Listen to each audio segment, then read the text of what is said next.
आपण पाहत आहात बागलान वृत्तांत, खबरबात महाराष्ट्राची।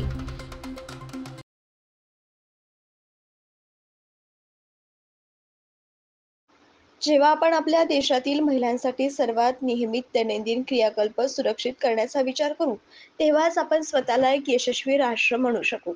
हिंसा आणि भेदभावामुळे महिलांचे जीवन धोक्यात आले आहे। शालेय जीवनात इतर विषयांबरोबरच मुलींना संरक्षणाचे तंत्र शिकवले गेले पाहिजे आणि ती काळाची गरज आहे। महिलांवरील गुन्ह्यांबाबत कायदे अधिक कडक केले पाहिजेत। पुरुषांना लहानपणापासूनच स्त्रियांचा आदर करण्यास आणि त्यांना समानतेने वागवण्यास शिकवले पाहिजे। हे झाले तरच महिलांवरील अत्याचार कमी होण्यास मदत होईल।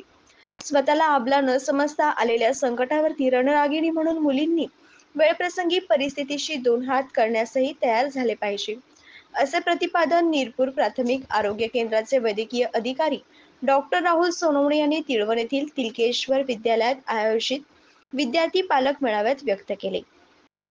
कार्यक्रमाच्या अध्यक्षस्थानी तिलकेश्वर विद्यालयाचे मुख्याध्यापक पगार DS होते।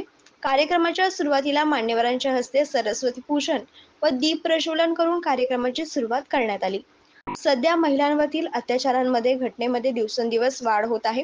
यामुळे सर्वच पालकांना आपल्या मुलींच्या सुरक्षतेबाबत चिंतेचे वातावरण निर्माण झाले आहे। शासनाने मुलीच्या सुरक्षतेबाबत अनेक उपाययोजना सुचवल्या आहेत। शाळा परिसरात CCTV कॅमेरे असणे अनिवार्य आहे।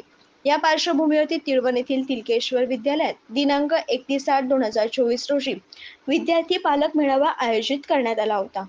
नीरपूर प्राथमिक आरोग्य केंद्राचे वैद्यकीय अधिकारी डॉक्टर राहुल सोनवणे यांच्या अध्यक्षतेखाली शासकीय आरोग्य खातेविषयक विविध योजना, किशोरवयीन मुलींना मार्गदर्शन, महिला सक्षमीकरण, मुलींवरती होणारे अत्याचार या संदर्भात त्यांनी स्वतःचे रक्षण कसे करावे, पालक पाल्य यांच्यातील नाते दृढ राहण्यासाठी पालकांची भूमिका या विविध विषयांवरती उपाययोजना व मार्गदर्शनपर कार्यक्रमाचे आयोजन केले होते।